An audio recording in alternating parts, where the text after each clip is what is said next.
भेड़िया आया, भेड़िया आया।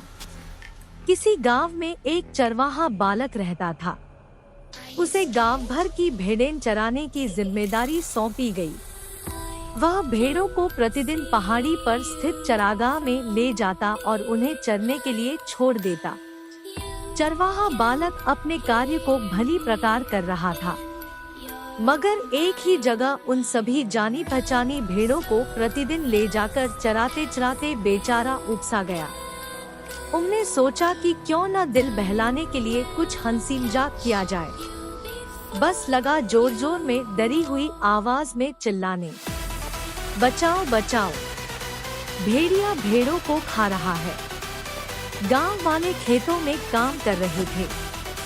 उन्होंने चरवाहे की डरी हुई आवाजें सुनी तो जो भी उनके हाथ में आया वह लेकर भेड़िए को मारने के लिए पहाड़ी की ओर दौड़ पड़े। परंतु वहां पहुंचकर उन्होंने देखा कि भेड़ें तो आराम से चर रही थी और चरवाहा बालक हंस रहा था। कहाँ है भेड़िया?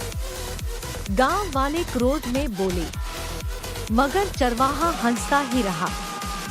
दूसरे दिन चरवाहा भेड़ों को चराने पहाड़ी वाले मैदान में ले गया, मगर जब वह एक पेड़ के नीचे बैठा अपनी बांसुरी बजा रहा था, तभी उसे गुर्राने की सी आवाजें सुनाई दी। उसने सिर उठाकर देखा तो कुछ दूर पर सचमुच एक बड़ा सा भयानक भेड़िया गुर्राता हुआ भेड़ों की ओर बढ़ रहा था। भेड़ों ने एक खूंखार भेड़िए को अपनी ओर बढ़ते देखा तो मिमिया कर इधर उधर भागने लगी। चरवाहा बालक भयभीत हो गया, लगा जोर जोर से चिल्लाने, भेड़िया आया, भेड़िया आया, बचाओ बचाओ। इस बार वह बहुत डरा हुआ था, चिल्ला चिल्ला कर सहायता की पुकार कर रहा था। वह कांप रहा था और गांव की ओर आशा भरी नजरों से देख रहा था, मगर गांव वालों ने सोचा कि चरवाहा बालक मजाक कर रहा होगा, वे नहीं आए।